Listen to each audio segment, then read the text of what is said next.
नमस्कार दोस्तों, मैं मोहनलाल स्वागत करता हूं आपका हमारे YouTube चैनल जीत मास्टर स्टडी पर। आज हम संस्कृति एवं शिक्षा संबंधी मौलिक अधिकार का अध्ययन करेंगे। बहुत ही ज़्यादा ये महत्वपूर्ण अधिकार है। तो वीडियो शुरू करने से पहले यदि आप चैनल पर नए हो तो चैनल को सब्सक्राइब कीजिए, बेल आइकन को जरूर प्रेस कीजिए ताकि मेरे द्वारा बनाए जाने वाले वीडियो का नोटिफिकेशन आपको प्राप्त होता रहे। ठीक है, तो शुरू करते हैं। आज का अपना कौन सा मूल अधिकार? संस्कृति। कौन सा है?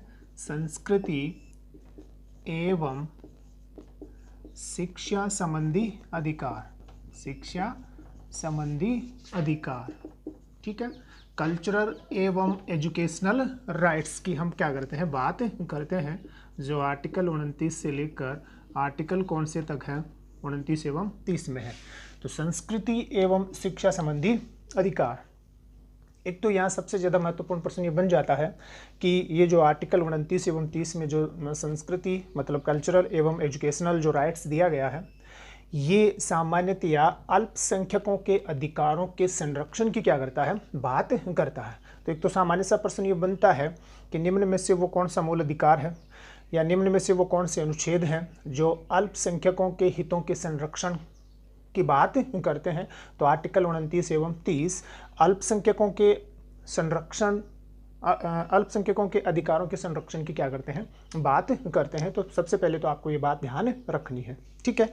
दूसरा, शिक्षा एवं संस्कृति संबंधी जो मूल अधिकार है, इसमें आपका एक तो आर्टिकल कौन सा आ रहा है? आर्टिकल 29 आता है। ठीक है, और एक कौन सा है? आर्टिकल 30 है। आर्टिकल 29 कौन सी शब्दावली का यहाँ प्रयोग किया गया है? तो आर्टिकल 29 किसकी बात करता है? आर्टिकल 29 अल्पसंख्यकों के अधिकारों के संरक्षण की बात करता है। अधिकारों के संरक्षण, ठीक है, की बात करता है। कौन सा? आर्टिकल 29। तो किसकी बात करता है? अल्पसंख्यकों के अधिकारों के संरक्षण की बात करता है। ठीक है। अब इस आर्टिकल 29 में दो क्लोज हैं। आर्टिकल जो 29 है इसका क्लोज नंबर 1 कौन सा है?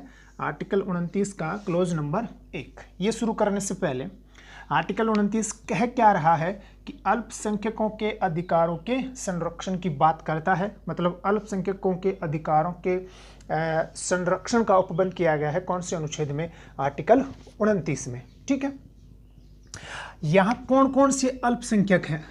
ठीक है ना, तो यहाँ ध्यान रख लेना कि यहाँ पर कौन कौन से अल्पसंख्यक हैं। यहाँ भाषाई एवं धार्मिक दोनों अल्पसंख्यक क्या है? शामिल हैं। कौन से हैं? भाषाई एवं धार्मिक अल्पसंख्यकों के संरक्षण की बात कही गई है। ये जरूर ध्यान रख लेना कि हितों के संरक्षण की बात यहाँ कही गई है।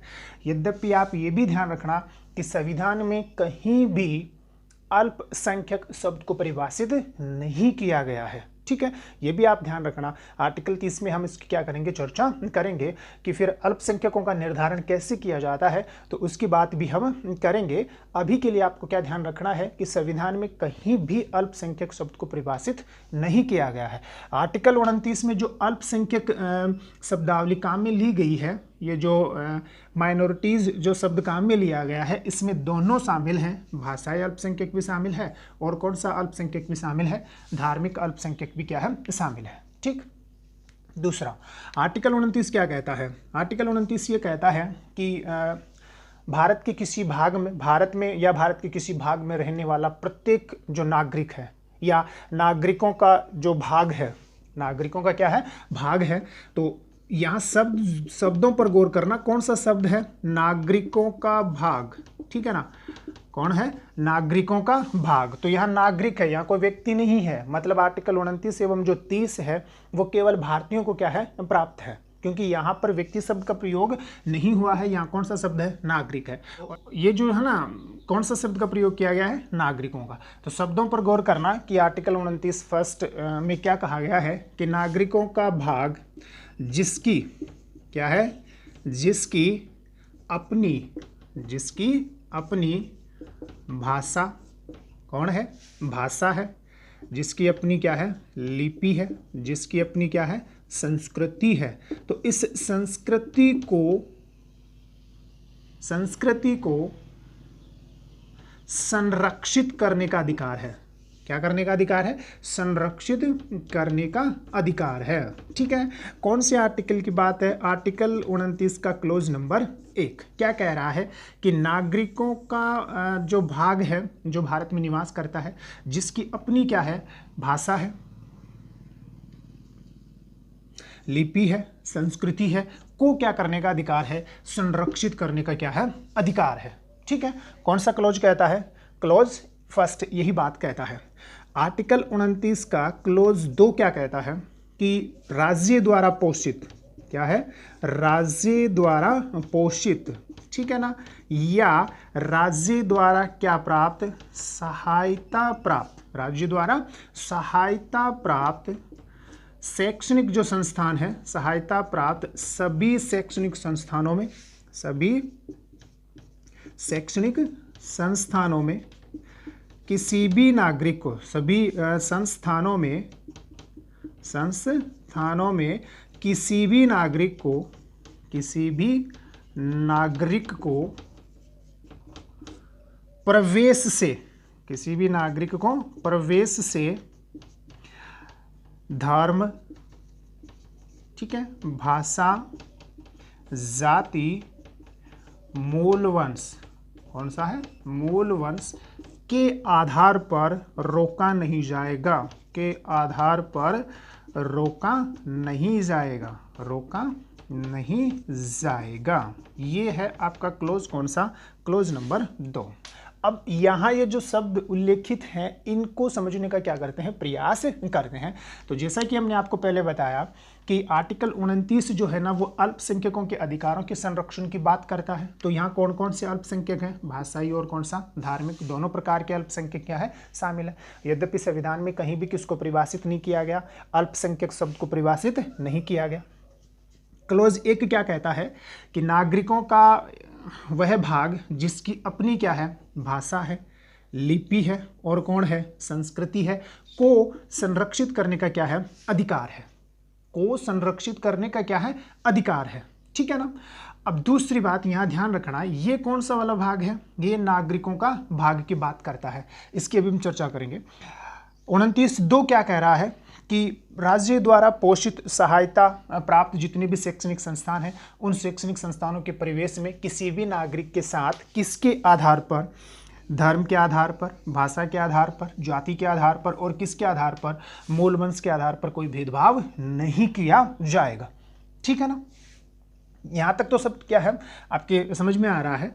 आर्टिकल जो 29 है ये क्या कहा? इसने क्या कहा कि अपनी भाषा, लिपि और संस्कृति को क्या है? संरक्षित करने का अधिकार है। ठीक है ना।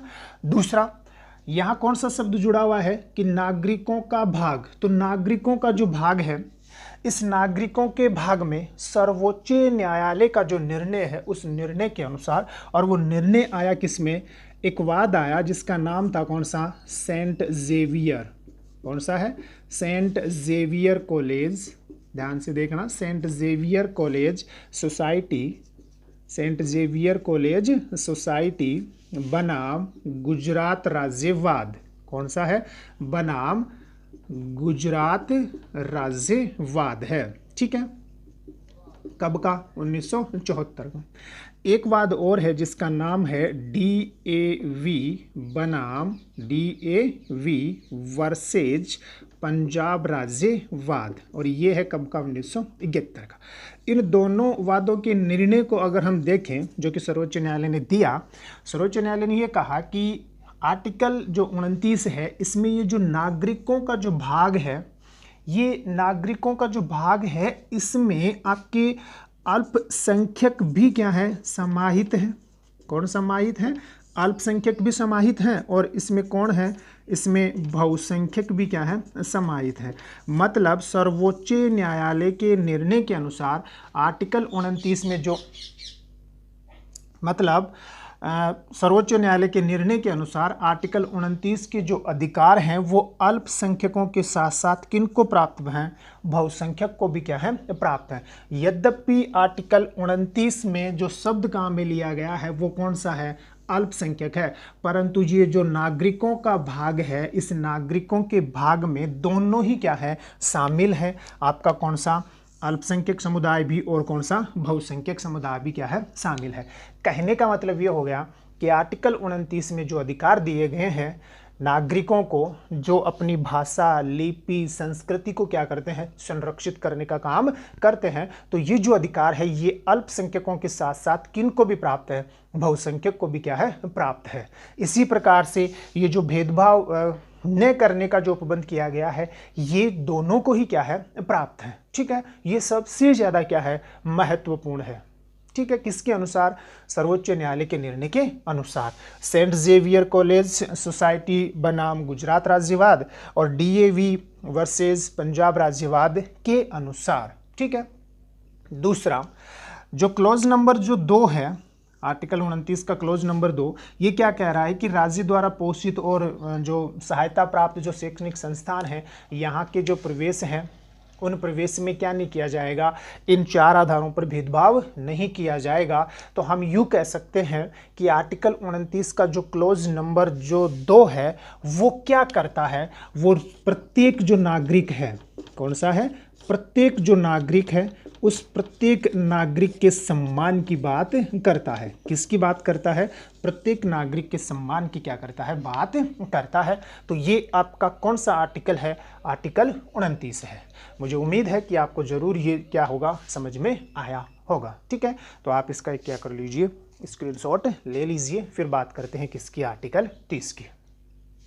ये आर्टिकल 30 की, अनुच्छेद 30 की। ठीक है, तो अनुच्छेद 30 क्या कहता है, अनुच्छेद 30 क्या कहता है, अनुच्छेद 30 ये कहता है कि प्रत्येक जो अल्पसंख्यक है, कौन है, प्रत्येक अल्पसंख्यक, शब्द पर गौर करना यहाँ भी, प्रत्येक अल्पसंख्यक को अपनी रुचि के अनुसार, ये शब्द देखना, अपनी रुचि के अनुसार, अपनी रुचि के अनुसार शैक्षणिक संस्थान, अपनी रुचि के अनुसार शैक्षणिक संस्थान या अपनी रुचि के अनुसार धार्मिक शैक्षणिक संस्थान, कौन सा, धार्मिक शैक्षणिक संस्थान, धार्मिक शैक्षणिक संस्थान स्थापित करने का, क्या करने का, स्थापित करने का एवं प्रबंधन करने का अधिकार है, एवं प्रबंधन करने का अधिकार है, करने का अधिकार है। ठीक है, ये कौन सा आर्टिकल कहता है, ये आर्टिकल 30 का क्लॉज फर्स्ट कहता है। सबसे ज्यादा महत्वपूर्ण है क्योंकि ये विवादित भी है, ये क्या है, विवादित भी है, आर्टिकल 30 का क्लॉज फर्स्ट। ठीक है ना, क्या कहता है कि प्रत्येक अल्पसंख्यक को अपनी रुचि के अनुसार, किसके अनुसार, अपनी रुचि के अनुसार क्या स्थापित करने का, शैक्षणिक संस्थान या धार्मिक शैक्षणिक संस्थान स्थापित करने का और उसके प्रशासन या प्रबंधन का क्या है, अधिकार है। ठीक है, कौन सा अल्पसंख्यक है यहाँ पर, तो आर्टिकल 29 वाले ही अल्पसंख्यक हैं। मतलब ये अधिकार जो है ना वो किसको परिभाषित, किसको मिला हुआ है, भाषाई अल्पसंख्यक को भी मिला हुआ है और किसको, धार्मिक अल्पसंख्यक को भी क्या है, मिला हुआ है। ठीक है, तो दोनों को क्या है, ये प्राप्त है। ठीक है, यद्यपि हमने आपको पहले परिभाषित कर दिया, बता दिया कि कहीं भी किसको परिभाषित नहीं किया गया, अल्पसंख्यक शब्द को परिभाषित नहीं किया गया। इसकी अभी हम क्या करेंगे, चर्चा करेंगे। तो क्लॉज फर्स्ट क्या कह रहा है कि कोई भी अल्पसंख्यक, चाहे वो भाषाई अल्पसंख्यक हो या चाहे कौन सा हो, धार्मिक अल्पसंख्यक हो, उसे अपनी रुचि के अनुसार क्या करने, शैक्षणिक संस्थान, मतलब धार्मिक शैक्षणिक संस्थान स्थापित करने और उसके प्रशासन एवं प्रबंधन का क्या है, अधिकार है। ठीक है, दूसरा इसमें ये जो आर्टिकल 30 है, इस आर्टिकल 30 का ये जो क्लॉज फर्स्ट है, इस क्लॉज फर्स्ट में क्या किया गया, एक सब क्लॉज क्या जोड़ा गया, क्लॉज क्या जोड़ा गया, सब क्लॉज क्या जोड़ा गया, कब जोड़ा गया, 44वें संविधान संशोधन 1978 के द्वारा जोड़ा गया। और उपबंध क्या किया गया कि इस प्रकार के जो शैक्षणिक संस्थान हैं, मतलब आर्टिकल 30 के तहत स्थापित जो शैक्षणिक संस्थान है, अगर सार्वजनिक हित के लिए राज्य इन शैक्षणिक संस्थानों को अधिग्रहित करता है तो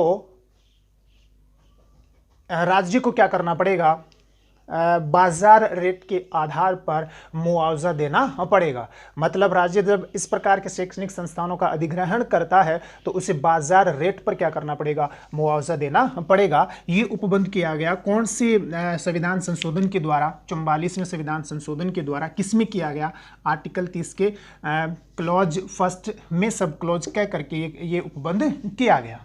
ठीक, फिर कौन सा है, आर्टिकल 30 का क्लोज नंबर 2। ये क्या कहता है, ये कहता है कि राज्य जब कभी भी क्या करेगा, शैक्षणिक संस्थानों को, किनको, शैक्षणिक संस्थानों को आर्थिक सहायता देता है, ठीक है ना। तो शैक्षणिक संस्थानों को जब कभी भी राज्य क्या करता है, आर्थिक सहायता देता है, तो आर्थिक सहायता देते समय राज्य क्या नहीं करेगा, देते समय राज्य भेदभाव नहीं करेगा। क्या नहीं करेगा, भेदभाव नहीं करेगा। ये कहता है कौन सा क्लोज, क्लोज नंबर 2। ठीक है, लेकिन सबसे ज़्यादा जो महत्वपूर्ण है वो आर्टिकल 30 का क्लोज नंबर 1 है, जो ये कहता है कि चाहे भाषाई अल्पसंख्यक हो, चाहे आपका धार्मिक अल्पसंख्यक हो, दोनों को ही अपनी रुचि के अनुसार क्या स्थापित करने का अधिकार है, धार्मिक शैक्षणिक संस्थान स्थापित करने का अधिकार है। ठीक है, यहां आर्टिकल 30 का क्लॉज ये कहता है कि यहां केवल ये अधिकार किसको प्राप्त है, अल्पसंख्यक को ही प्राप्त है। आर्टिकल 29 के अनुसार, किसके अनुसार, आर्टिकल 29 में जिस प्रकार से दोनों शामिल है ना, कौन से अल्पसंख्यक भी वहां शामिल है। मतलब आर्टिकल 29 जो है ना वो अल्पसंख्यक को भी प्राप्त है और किसको प्राप्त है, बहुसंख्यक को भी क्या है, प्राप्त है। लेकिन यहां आर्टिकल 30 का क्लॉज 1 के तहत जो अधिकार दिया गया है वो केवल किसको प्राप्त है, वो अल्पसंख्यक को ही प्राप्त है, ये बहुसंख्यक को प्राप्त नहीं है। यही सबसे बड़ा क्या है, विवाद है। ठीक है, क्या ध्यान रखोगे कि आर्टिकल 30 का जो मौलिक अधिकार है कि कोई भी अल्पसंख्यक, चाहे वो भाषाई अल्पसंख्यक हो, चाहे धार्मिक अल्पसंख्यक हो, वो अपनी रुचि के अनुसार क्या कर सकता है, धार्मिक शैक्षणिक संस्थान स्थापित कर सकता है। तो ये आर्टिकल जो है, ये जो मूल अधिकार है, ये केवल किनको प्राप्त है भाई, ये केवल अल्पसंख्यक को प्राप्त है। ये किसको प्राप्त नहीं है, ये केवल किसको प्राप्त है, ये केवल अल्पसंख्यक को ही प्राप्त है। किसको प्राप्त नहीं है, बहुसंख्यक को प्राप्त नहीं है। ठीक है, दूसरा आपको क्या ध्यान रखना है कि यहां पर क्या शब्द जुड़ा हुआ है कि अपनी रुचि के अनुसार, किसके अनुसार, अपनी रुचि के अनुसार। तो ये जो अपनी रुचि जो शब्द है ना, ये बहुत ही क्या है, व्यापक है।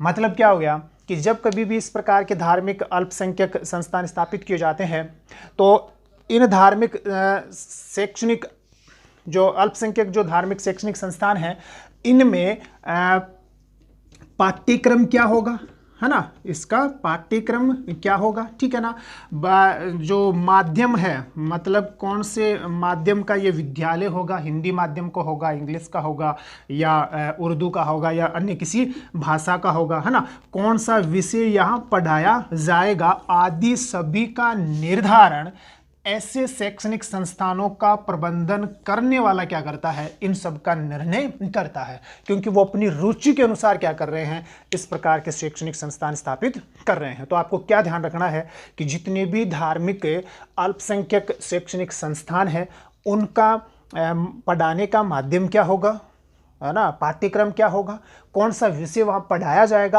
आदि सभी का निर्णय कौन करता है, स्वयं उन धार्मिक अल्पसंख्यक शैक्षणिक संस्थानों का प्रबंधन करने वाले करते हैं। ठीक है, दूसरी बात, तो हमने आपको क्या बताया कि संविधान में कहीं भी क्या परिभाषित नहीं है, धार्मिक एवं भाषाई अल्पसंख्यक, मतलब अल्पसंख्यक शब्द को परिभाषित नहीं किया गया है। तो फिर अपने यहाँ अल्पसंख्यकों का निर्धारण कैसे किया गया है, तो एक वाद आया था, एक वाद था जिसका नाम था क्या, टी.एम. पाई फाउंडेशन। कौन सा है, टी.एम. पाई फाउंडेशन बनाम कर्नाटका राज्य। कौन सा वाद था, कर्नाटका राज्य वाद। ठीक है, लगभग 2002 का ये वाद है। कौन सा, टी.एम. पाई फाउंडेशन बनाम कर्नाटक राज्यवाद। इसमें सर्वोच्च न्यायालय ने निर्णय दिया कि किसका निर्धारण अल्पसंख्यकों का निर्धारण, किसका निर्धारण? अल्पसंख्यकों का निर्धारण कितने आधार पर होना चाहिए? 2 आधार पर होना चाहिए। कितने आधार पर? 2 आधार पर। और वो 2 आधार कौन से हैं? एक तो राष्ट्रीय स्तर पर किसका निर्धारण होगा? 2 आधारों पर, एक तो कौन सा? राष्ट्रीय स्तर पर, और एक कौन सा? प्रादेशिक स्तर पर। ठीक है, किसका निर्धारण किया जाना चाहिए? अल्पसंख्यकों का निर्धारण किया जाना चाहिए। जब हम राष्ट्रीय एवं प्रादेशिक स्तर पर अल्पसंख्यकों का निर्धारण करेंगे तो वो जो है ना किस पर आधारित होगा? वो जनसंख्या पर क्या होगा? आधारित होगा। किस पर आधारित होगा? जनसंख्या पर आधारित होगा। कौन से वाद के बाद में? टीएम पाई फाउंडेशन के बाद में। कहने का मतलब यह है कि अपने यहाँ सर्वोच्च न्यायालय के निर्देशानुसार अल्पसंख्यकों का निर्धारण 2 प्रकार से होता है, राष्ट्रीय स्तर पर और कौन सा? प्रांतीय स्तर पर। ठीक है, किस आधार पर होता है? तो जनसंख्या के आधार पर होता है। ठीक है ना। राष्ट्रीय स्तर पर राष्ट्रपति के द्वारा, राष्ट्रीय स्तर पर राष्ट्रपति के द्वारा जो मुस्लिम्स हैं, जो सिख्स हैं, है ना, जो ईसाई हैं, जो बौद्ध हैं, जो जैन हैं, जो पारसी है, मतलब 6 धार्मिक समूहों को क्या किया जा चुका है? राष्ट्रीय स्तर पर अल्पसंख्यक का दर्जा दिया जा चुका है। किसके बाद में? टीएम पाई फाउंडेशन के बाद में। तो कितने समूहों को? 6 धार्मिक समूहों को क्या किया जा चुका है? अल्पसंख्यक का दर्जा दिया जा चुका है। कौन से स्तर पर? राष्ट्रीय स्तर पर। किस पर नहीं दिया गया? प्रादेशिक स्तर पर नहीं दिया गया है। ठीक है। दूसरा, ये तो बात आपकी क्लियर हो गई। दूसरा, ये सबसे ज्यादा विवादित है क्योंकि ये केवल किसको प्राप्त है? अल्पसंख्यक को। ठीक है, चाहे वो भाषाई हो, चाहे वो कौन सा हो, धार्मिक हो, अपनी रुचि के अनुसार वो क्या कर सकते हैं? धार्मिक शैक्षणिक संस्थान स्थापित कर सकते हैं। तो सबसे ज्यादा विवादित है क्योंकि ये बहुसंख्यक को क्या नहीं है? प्राप्त नहीं है। इसका दूसरा एक विवाद ये भी है कि जो पंजाब का आर्य समाज है, पंजाब का जो आर्य समाज है, उसने ये कहा है कि वो बहुसंख्यक नहीं है, वो हिंदू धर्म का हिस्सा नहीं है, अपने आप को वो अल्पसंख्यक मानते हैं। ये एक विवाद इसी से जुड़ा हुआ है। इसी प्रकार से पश्चिमी बंगाल का जो रामकृष्ण परमहंस जो मिशन है, कौन सा? रामकृष्ण परमहंस जो मिशन है, वो भी अपने आप को हिंदू नहीं मानते, क्योंकि अगर वो हिंदू मानते हैं तो बहुसंख्यक है, वो भी अपने आप को किसको मानते हैं? अल्पसंख्यक मानते हैं। और इसके लिए तो उन्होंने जो कोलकाता हाई कोर्ट है वहाँ पर बाकायदा PIL भी क्या कर रखी है? दायर कर रखी है। तो ये आपको ध्यान रखना है। कौन से आर्टिकल के बारे में? आर्टिकल 30 की क्लोज नंबर 1 के बारे में। फिर क्लोज 2 आपका हो ही गया। ठीक है, तो स्क्रीनशॉट लीजिए। आज के लिए इतना ही। अगले वीडियो में हम बात करेंगे संवैधानिक उपचारों का अधिकार और जो 5 प्रकार की रिट हैं उनकी क्या करेंगे? बात करेंगे। मुझे उम्मीद है कि मेरे द्वारा बनाया गया जो ये वीडियो है वो आपको बिल्कुल ही क्या होगा? समझ में आया होगा। ठीक है, धन्यवाद।